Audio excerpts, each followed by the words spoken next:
Bergabung bersama kami melalui sambungan Zoom, Siti Fadilah Husna. Beliau adalah pelamar kerja di Job Fair Cikarang, Bekasi.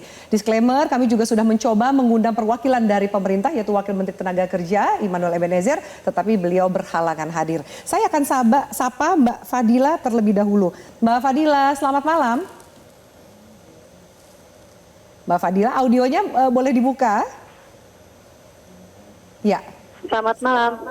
Baik, selamat malam. Mbak Fadilah bisa mendengar saya jelas dari studio? Bisa mendengar jelas.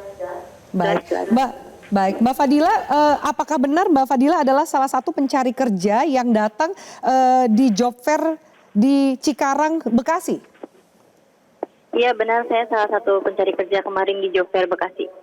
Mbak Fadilah bisa menceritakan saat ini Mbak Fadilah ini lulusan apa dan sedang mencari pekerjaan apa dalam Job Fair tersebut, Mbak Fadilah? Saya lulusan tahun 2024. Saya tuh pas awal lulus berpikirnya kalau misalkan saya lulus nih, saya bisa langsung dapat kerja gitu kan. Nyatanya setelah saya lulus, saya malah ya susah untuk mendapatkan pekerjaan gitu.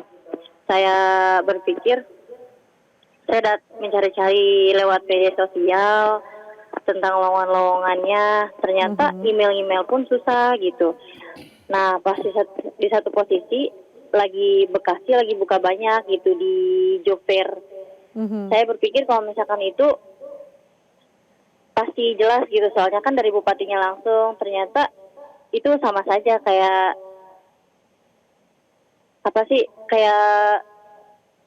sama kayak susah gitu Pak. Susah untuk ini ya. Jadi sampai di sana tuh kita cuma scan barcode doang gitu, sama nihil, sama sia-sianya juga gitu. Jadi Mbak Fadilah tahu ada Job Fair itu dan datang itu dari media sosial atau dari sosialisasi pemerintah daerah setempat? Saya dari media sosial taunya. Kebetulan kan di situ rekrutmennya gratis kan, jadi saya datang.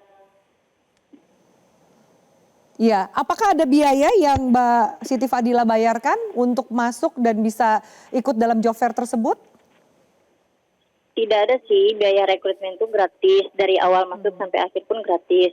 Cuma dari awal sampai akhir itu tidak ada alurnya gitu, jadi dari awal masuk sampai akhir itu tidak ada prosedur. Jadi kita tuh masuk aja ke dalam, sampai akhir pun gitu kita sendirian gitu.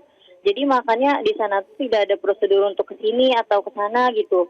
Jadi kita pas sampai sana tuh cuma datang, dari awal masuk pintu masuk tuh datang, nyampe di dalam itu cuma berdesak-desakan agar dapat scan barcode QR-an gitu. Jadi itu tuh terjadi kericuhan karena adanya scan barcode itu. Jadi pada saling berebut untuk dapat barcode itu gitu. Bisa dijelaskan lebih jauh scan barcode ini untuk apa? Supaya pemahaman pemirsanya ini sama dan bisa menyambung dengan cerita Mbak Fadilah.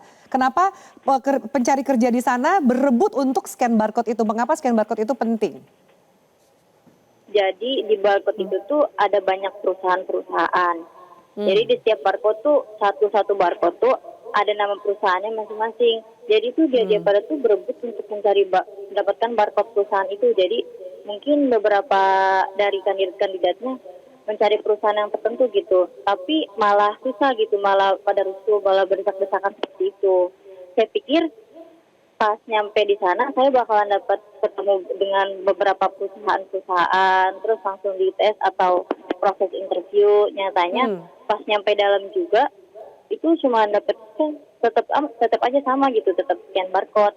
Di luar pun sama seperti di luar, tetap keserusuhan, dalam pun juga sama dapatnya barcode juga. Baik, jadi tapi Mbak Fadilah berhasil untuk melakukan scan barcode tersebut? Ya, saya berhasil untuk mendapatkan scan barcode tersebut. Jadi kita scan barcode itu kan mumpung nggak ada sinyal, jadi kita scan barcode-nya di rumah, tapi tidak ada balasan sampai sekarang. Oh, kalau dibuka gitu scan barcode itu isinya apa sih Mbak? Yang berkaitan dengan pekerjaan yang ditawarkan perusahaan tersebut? Iya, berkaitan dengan perusahaan gitu. Jadi kita nama, tempat tanggal lahir, kayak biasa-biasa kita ngisi-ngisi web untuk melamar pekerjaan. Mbak Fadila, itu kan sempat viral juga ya video, bahkan kurang lebih sekitar 25.000 orang yang datang gitu. Bisa Mbak Fadila ceritakan suasananya ketika itu seperti apa? Apakah Mbak Fadila datang sudah ramai atau mungkin datang lebih pagi sehingga belum terlalu ramai? Saya kan datang dari jam 8 pagi. Nah, dari katanya teman-teman saya yang udah datang dari jam 6 itu udah ramai. Jadi kan di lowongannya kan pengumumannya dikasih tahunya jam 9 mulainya. Jadi jam pas setengah 9 tuh udah ricuh karena barcode-barcode tuh udah digelar.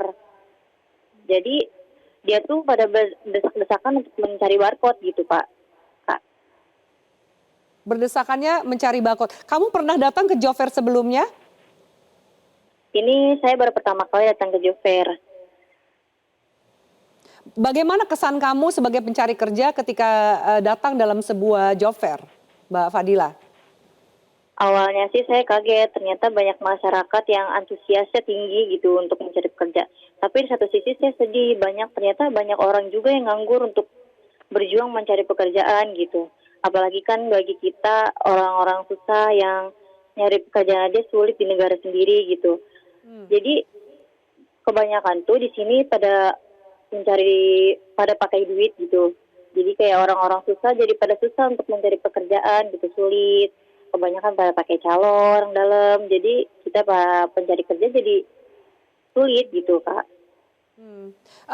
Pernah mendengar cerita apa kalau mencari kerja tuh harus pakai uang, pakai bayar calo apa segala macam, bayar mungkin ke orang dalam perusahaan yang dituju gitu? Kamu pernah ada pengalaman seperti itu atau mendengar pengalaman orang dekat seperti itu? Pengalaman terdekat saya sih, pengalaman teman saya. Jadi dia juga lewat calo gitu bayarnya, tapi hasilnya nihil, sama aja. Apakah ada Murni dari... susah. Silakan Mbak Fadila diteruskan. Iya maaf, murni susah, calo pun susah juga gitu. Jadi, iya murni aja susah, gitu Pak. Jadi sampai saat ini belum ada jawaban dari perusahaan yang Anda masukkan, kurang lebih CV dan lamaran Anda? Belum. Jadi tuh kayak kita disuruh cuma scan barcode doang, habis itu pulang. Saya berpikirnya kan pas nyampe sana, jadi tuh kita langsung interview atau tes-tes gitu, tapi nihil gitu, sia-sia kita. Cuma dapetnya berdesak-desakannya aja gitu. Berdesak-desakan itu sampai ricuh tidak di sana? Iya, bahkan sampai ada yang pingsan. Ada pihak penyelenggara yang mengatur acara? Anda melihat ada pihak yang mengatur acara di sana? Pihak-pihaknya tuh cuma ada di dalam aja, tapi di luarnya tidak terkondusif gitu. Udah pada acak-acakan aja, pingsan diatur, kalau ada yang pingsan baru diatur. Tapi itu pagar sampai pada itu kan, apa sih namanya, jatuh-jatuh, pagar-pagar juga. Ya, karena benar-benar rusuh banget kan, iya. Oke, mewakili juga rekan-rekan yang tengah mencari kerja seperti Mbak Fadila ini, apa yang mau disampaikan kepada pemerintah atau di sini juga ada anggota DPR atau bahkan juga pengamat tenaga kerjaan, apa yang mau Mbak Fadila sampaikan? Harapannya lebih jauh ke depan. Harapan saya sih cuma simpel sih, kayak supaya kita nggak sulit untuk mencari pekerjaan.